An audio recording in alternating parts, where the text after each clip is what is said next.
Alô amigos, alô amigas, mais uma vez estamos juntos para conversar um pouco sobre pedagogia, sobre a formação das ideias, da educação mundial. E aqui, seguindo o nosso livro que estamos adotando, é o capítulo 7º, A Educação e os Novos Blocos Hegemônicos, texto do Michael Apple. Então ele procura primeiro contextualizar, como sempre fazemos, procura contextualizar que tipo de ideias, que tipo de valores, que tipo de estrutura econômica, de organização social, quais as manifestações políticas e de determinada época e lugar. Nós estamos falando do século XX, e o século XX vai se caracterizar exatamente pelo surgimento de uma nova estrutura, de uma nova maneira de se organizar politicamente, formando dois blocos distintos. A partir de 1917, tivemos o surgimento de um novo, pelo menos a tentativa de se instalar um novo modelo de organização econômica, social, política, jurídica e ideológica, que seria o socialismo, a partir da Revolução Bolchevista em 1917 na Rússia. Como sabemos, a Rússia era um Estado autocrático, um poder absolutista, um regime político baseado na ideologia do poder divino exercido pelo imperador, ou czar, Nicolau II da dinastia Romanov, em nome de Deus. Então vai surgir todo um movimento de contestação a essas estruturas de poder, que seria o movimento socialista, com também participação do movimento anarquista. Já dissemos que há uma divergência política entre essas duas tendências. Enquanto o socialismo, baseado nas ideias de Karl Marx e Friedrich Engels, imaginavam instituir uma sociedade igualitária, uma sociedade comunista, mais adiante, eles achavam que para sair de uma sociedade profundamente desigual para uma sociedade igualitária, teria que se passar por uma fase de transição, que seria a ditadura do proletariado, segundo as ideias de Karl Marx e Friedrich Engels, como dissemos. O grande líder revolucionário desse movimento social foi Vladimir Ilyich Ulyanov, que tinha como pseudônimo Lenin. Vladimir Lenin foi o grande líder, foi quem assumiu o poder em 1917, morreu em 1924. Depois veio a época do stalinismo, Joseph Stalin, que foi um governo profundamente ditatorial, profundamente autoritário, que perseguiu, inclusive, as principais lideranças que lutaram para implantar o socialismo, como, por exemplo, Leon Trotsky, Leon Bronstein, que tinha como pseudônimo Trotsky, que foi assassinado em 1940 no México, com uma picaretada, não era uma picareta de construção, mas uma picaretazinha pequena, por ordem de Stalin, um elemento da KGB, a polícia política do stalinismo. Ou seja, ele não admitia a contestação às suas ideias, a imposição do seu modelo, diferentemente do que Trotsky defendia, combatia o stalinismo. Então o mundo, a partir daí, vai ter uma divisão. O capitalismo, um modo de produção assalariado, capitalista, e do outro lado a tentativa de se implantar o socialismo. Mas essa divisão se acentua mais depois da Segunda Guerra Mundial, quando, depois de sair vitoriosa, a União Soviética se expande até a Alemanha, quando derruba, invade a Alemanha, e foram os soviéticos que invadiram a Alemanha e provocaram o suicídio de Hitler. Adolf Hitler suicidou-se no dia 30 de abril de 1945. Então esse período de 1946, basicamente, até 1991, ficou conhecido como Guerra Fria, a divisão do mundo em dois blocos. Guerra Fria no sentido de que não havia um confronto direto envolvendo as duas grandes superpotências, Estados Unidos, a representação do capitalismo internacional, e a União Soviética, que seria a representação do socialismo. Havia, naquele momento, uma série de outras guerras, mas guerras de um lado apoiadas pela União Soviética e de um lado apoiadas pelos Estados Unidos, mas não havia o confronto direto envolvendo essas duas superpotências. Então esse período de Guerra Fria foi também um choque ideológico, uma disputa política, de exacerbação do ânimo colocando um modelo contra outro modelo. E aí, no nosso caso aqui, vamos refletir sobre a educação dentro desse contexto. No caso do artigo do autor, Michael Apple, ele vai tratar da educação dos Estados Unidos nessa época. E é importante que a gente observe que ele diz, em minha discussão aqui, examinarei essas amplas transformações que estão mudando o panorama em que a educação superior e a educação em geral se situa. Ora, nós formamos os nossos valores, as nossas ideias, a nossa maneira de ver o mundo através da educação. A educação é uma forma de transmitir a cultura de gerações para outras gerações e que podem ser feitas de forma crítica, questionadora, desenvolveram nas pessoas a capacidade de pôr em dúvida, de romper com o dogmatismo e desenvolver esta mentalidade questionadora, ou, ao contrário disso, estabelecer uma visão que não admite o questionamento, é o que se chama dogmatismo. Então essa visão dogmática, essa visão de valor absoluto, isso é um valor absoluto, é inquestionável, é indiscutível, você tem que aceitar como verdadeiro. Então ele vai mostrar a visão defendida pelos intelectuais que seguem esses setores mais conservadores, que ele chama de reação à visão reacionária do conservadorismo. Então ele vai dizer aqui, entramos num período de reacionarismo em educação. Então quando a gente fala que uma pessoa é reacionária, é aquela que dificulta, que impede, que quer voltar a uma situação anterior, já às vezes superada historicamente. É mais ou menos como se hoje no Brasil você quisesse restabelecer a escravidão. Ora, a escravidão tivemos no Brasil, a escravidão de 1531, quando chegaram aqui os portugueses e se apropriaram dessa terra que pertencia aos indígenas e que só foi extinta pela lei no dia 13 de maio de 1888. Mas a liberdade que foi concedida aos escravos foi uma liberdade de natureza jurídica e não de oportunidades sociais. Os escravos foram mantidos numa situação de exclusão social, falta de oportunidades. Davam liberdade jurídica, mas sem oportunidades sociais, o que iriam fazer? Daí porque ainda hoje predomina uma visão racista, a ideia da supremacia dos brancos sobre os índios e sobre os negros. Mas se vocês lembrarem na história, como se estuda história nesse país, as pessoas dizem Pedro Álvares Cabral descobriu o Brasil. Mas quando chegaram aqui os europeus nas Américas, não só aqui na América do Sul, no que hoje se chama Brasil, mas em relação aos incas, aos astecas, aos maias, aos indígenas norte-americanos, eles eram os habitantes desse território. Eles tinham a sua própria identidade cultural, os seus próprios valores, a sua maneira de ver o mundo, uma cultura própria. O que caracteriza um povo é a sua identidade cultural. Então existiam vários povos, não apenas um povo, eram vários povos, várias formas de se comunicar entre as pessoas, idiomas diferentes, tradições diferentes e muitas vezes até rivalidades entre eles. Mas voltando à questão educacional, nós aprendemos, Pedro Álvares Cabral descobriu o Brasil, e ainda hoje permanece assim.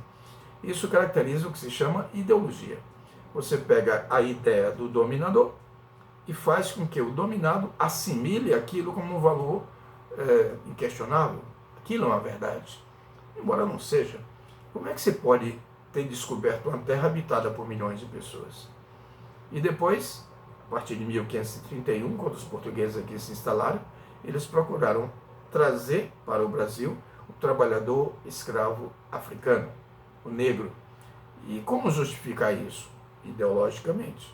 Você passa a dizer que o negro é um ser inferior, o negro não tem alma, e o branco, por ser branco, é um ser superior, ele é civilizado, e o papel, já depois, muito tempo depois, mas ainda baseado no racismo, nós vamos ver o nazismo dizendo o papel do forte não é se unir ao fraco, mas dominá-lo. E essa dominação não é apenas coercitiva, não é apenas econômica, é também ideológica. E como é que se explica você avaliar uma pessoa, julgar uma pessoa, valorizar uma pessoa pela cor da pele. Nós não escolhemos a cor de nossa pele. Nós nascemos assim. Nós não escolhemos o lugar que nós nascemos. Nós nascemos aqui por mais por acaso. Mas isso caracteriza manifestações ideológicas, doutrinárias, e que a educação contribui para fortalecer ou para desenvolver nas pessoas a capacidade crítica de você atribuir valor ao outro pelo que o outro é, pela soma de suas atitudes. E a ética pressupõe necessariamente o respeito ao outro. Você se coloca no lugar do outro. Então, enquanto o etnocentrismo, que é uma visão cultural de supremacia de uma etnia, de uma cultura, de um povo sobre outro, estabelece essas cercas de intolerância que existem entre as pessoas, se deve desenvolver o que se chama relativismo cultural. Você procurar entender o outro, se colocando no lugar do outro, da cultura do outro, respeitar o direito de alteridade. O direito de alteridade pressupõe o direito do outro ser o que o outro é, diferentemente daquilo que você é. Mas você deve respeitar. Isso é uma clara manifestação de ética. Então, quando você, por exemplo, nós estamos numa fase de pandemia, de crise, muita gente sem recursos, quando alguém ajuda alguém porque o outro precisa de ajuda, isso é uma atitude moral que merece respeito, porque ela está vendo o outro e querendo se colocar na condição do outro. Se eu estivesse naquela condição, eu gostaria que alguém me ajudasse, então se eu posso ajudar, por que não ajudar?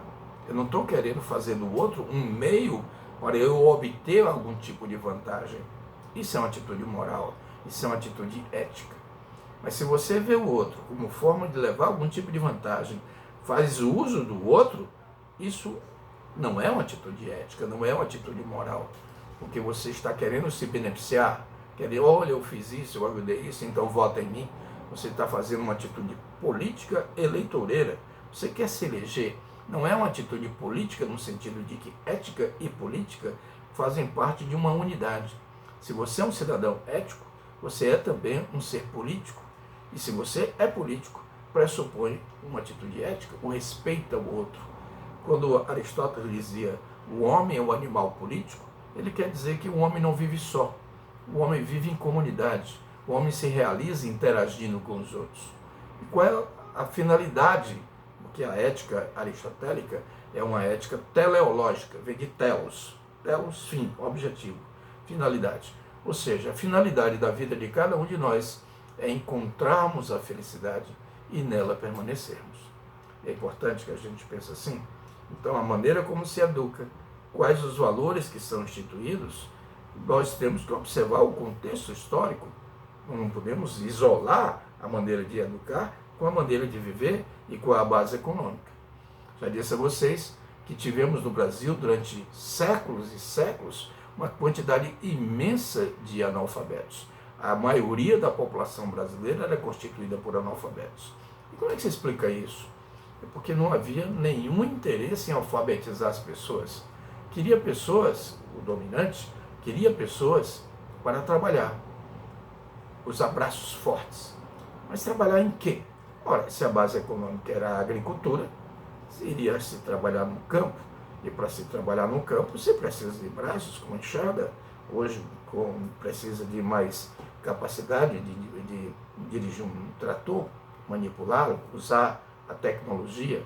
Então você precisa qualificar as pessoas, já que houve um aumento, uma evolução nas forças produtivas. E o que são forças produtivas? São os trabalhadores e os seus instrumentos de trabalho. Essas forças produtivas avançam e muitas vezes entram em choque com as estruturas econômicas até então existentes. São as relações de produção. As relações de produção podem se basear na cooperação, em que as pessoas se auxiliam reciprocamente, ou pode se basear na exploração, em que o trabalho de um produz a riqueza para ser apropriada pelo dono dos meios de produção, pelo dono do capital.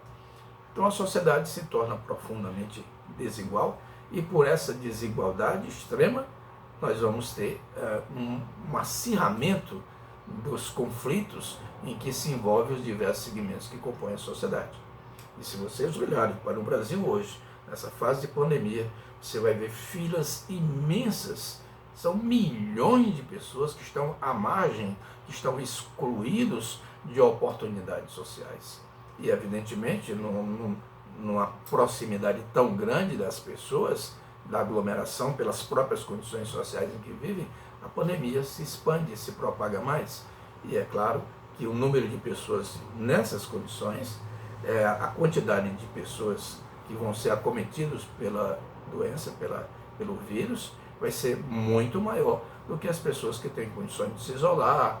E, por exemplo, lá nos Estados Unidos, muita gente saiu de Nova York, que é o centro da contaminação, e vão para lugares em que os ricos se mantêm isolados e se procuram se preservar da contaminação. Então ele dizia exatamente isso. A educação, nossas instituições educacionais encontram-se em complexo colapso. Se você trouxer agora, voltando à pandemia, as nossas instituições de saúde estão entrando em complexo colapso.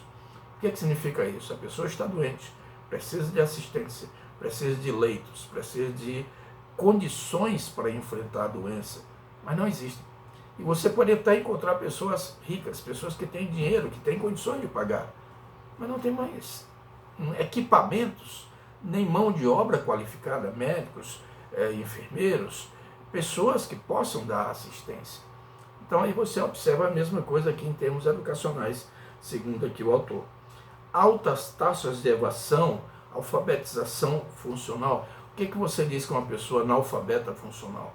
Aquela pessoa que é capaz de ler, mas não consegue entender aquilo que está lendo. Então você vai...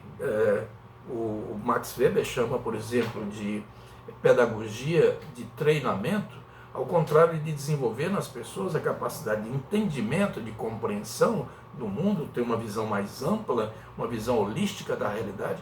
Elas são treinadas para exercer uma determinada atividade de acordo com a economia daquela época, de acordo com as necessidades das corporações, das empresas. Você vai ser apenas um elemento que vai ter o seu trabalho alienado, além de você mesmo se tornar um trabalhador alienado. Qual é a diferença? Acho que já comentamos sobre isso. Quando você diz que há uma alienação do trabalho, é quando alguém trabalha e não se apropria do resultado do que produziu.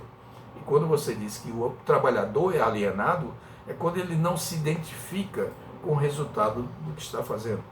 Ele produz apenas, ele faz o que mandaram fazer, uma etapa do processo produtivo. O que é que as empresas querem? Ele fala aqui na questão da produtividade. E tudo isso, pelo que se diz, tem levado ao declínio da produtividade econômica, ao desemprego, à pobreza, à perda de competitividade internacional e aí por diante. Então, temos que entender o significado das palavras.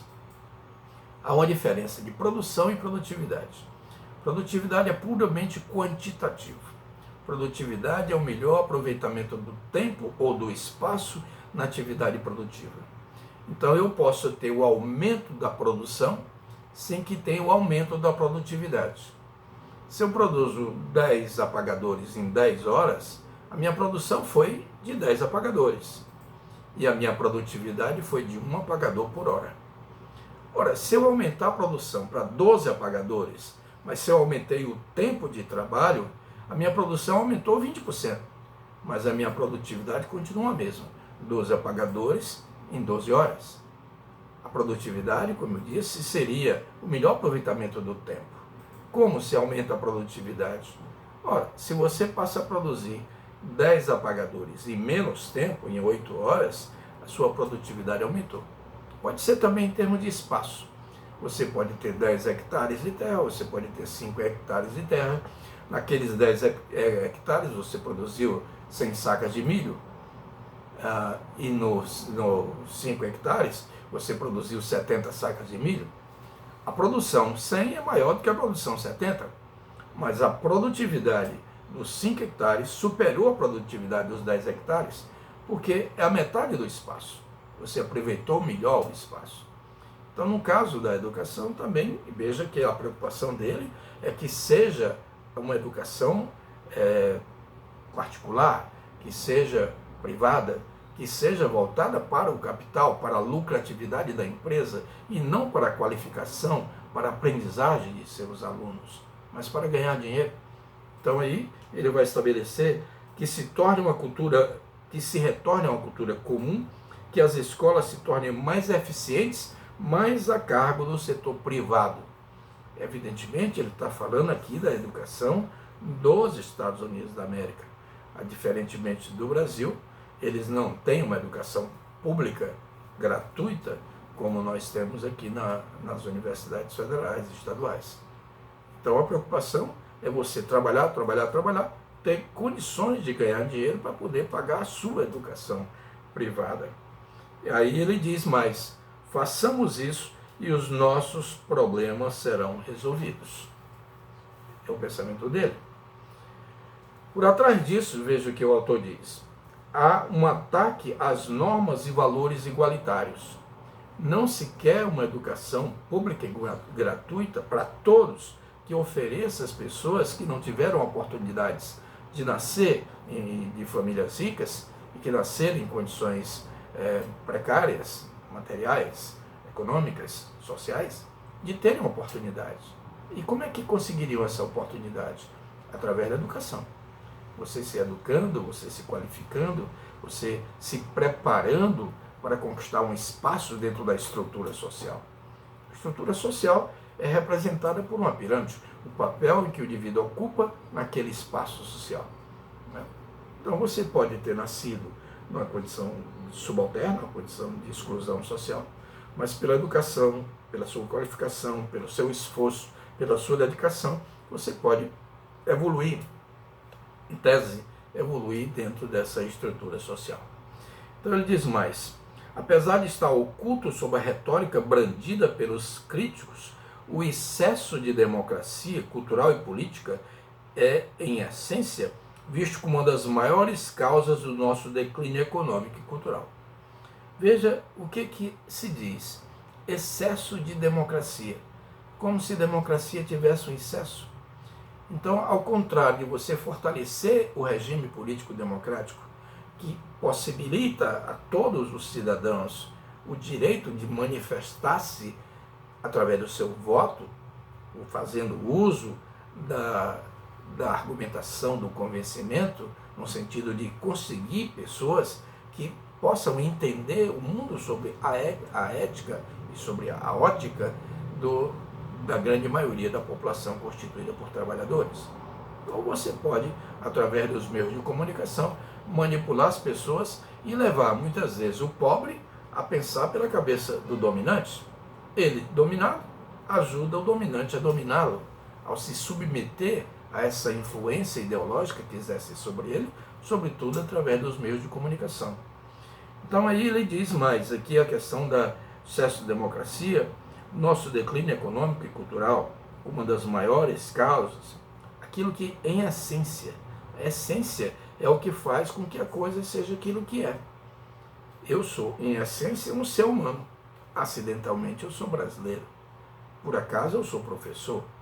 Por acaso eu sou escritor. Mas em essência eu sou um ser humano. É o que nós somos. E quando a gente pensa na ideia, na filosofia, na concepção filosófica de Jean-Paul Sartre, do existencialismo francês, ele diz, nos seres, a essência precede a existência. Nas pessoas e nós, a existência precede a essência. Nós não nascemos com nenhum propósito em nossas vidas. Já que nós não temos nenhum propósito, nós temos que construir um propósito, ter um projeto existencial. Para Sartre, o homem é o projeto, é o resultado de seu projeto existencial. É aquilo que você se propõe a ser. Mas para isso, você tem que agir, não ser um espectador da sua própria história, você ser um agente de transformação, ser o sujeito do seu próprio tempo e espaço. Aí depende, voltamos à questão educacional, depende de como você pensa. Você se torna um ser passivo, esperando que as coisas aconteçam, sem fazer nada para mudá-las, ou ser sujeito do seu tempo e de sua história. Lima Barreto, um importante escritor brasileiro, que foi muito perseguido por ser negro, ele dizia: o Brasil não tem povo, o Brasil tem público. A diferença do povo é que o povo é sujeito, é um agente de transformação. E lembrando o Geraldo Vandré, quem sabe faz a hora, não espera acontecer. O povo muda, o povo age, o povo transforma, é o elemento ativo. O público é passivo, é um espectador do que acontece em sua volta, que não percebe com clareza a manipulação que se faz também nas escolas e também nos meios de comunicação, também através da educação, também de qualquer forma de manifestação ideológica. Então as pessoas muitas vezes defendem uma coisa e não sabem bem por que defendem. Uma vez um aluno, em 2013, aquelas grandes manifestações acontecidas no Brasil, de contestação ao governo da época, presidente Dilma, um aluno me perguntou: professor, o senhor vai participar dos protestos? Eu perguntei: vocês vão protestar contra o quê? Ele ficou olhando para mim e não sabia responder. Aí perguntou um colega: é contra o quê mesmo, hein? Ou seja, ele ia porque os outros iam e não sabia nem o que ia fazer. Protestar contra o quê? Ele não sabia. E recentemente agora eu vi uma entrevista de pessoas que estavam nessas manifestações aí a favor do AI-5, contra a liberdade, contra a democracia, contra o Congresso, contra o Supremo Tribunal Federal. E a pessoa interrogou o que aquilo significava e a pessoa não sabia. Mas estava lá, vestida com a verde e amarelo, com a bandeira nacional, protestando contra a democracia. Como pode uma pessoa ser a favor da opressão? Como pode ser a favor da tortura, dos desaparecimentos? Mas um indivíduo, que por acaso hoje chegou à presidência da República, dizia, quando perguntavam sobre os desaparecidos, ainda pessoas que foram mortas e sumiram, aí ele disse: quem procura osso é cachorro. Quando agora perguntaram sobre o número de mortos do coronavírus, ele dizia: eu não sou coveiro. Ou seja, é um desrespeito à ética, à cidadania, ao outro. É não perceber o cargo que ocupa e como agir em função da cidadania, do respeito a toda a nação, a todas as pessoas, aquelas que estão sofrendo, aquelas que morreram e deixaram seus familiares, seus entes queridos sofrendo. A pessoa age dessa maneira. Então isso não é uma formação ética. E ele aqui continua, que a ministra da Educação, Margaret Thatcher, da Inglaterra, da política neoliberal, ele dizia: a era do igualitarismo acabou. Ele estava de modo assertivo, falando positivamente, não era negativamente.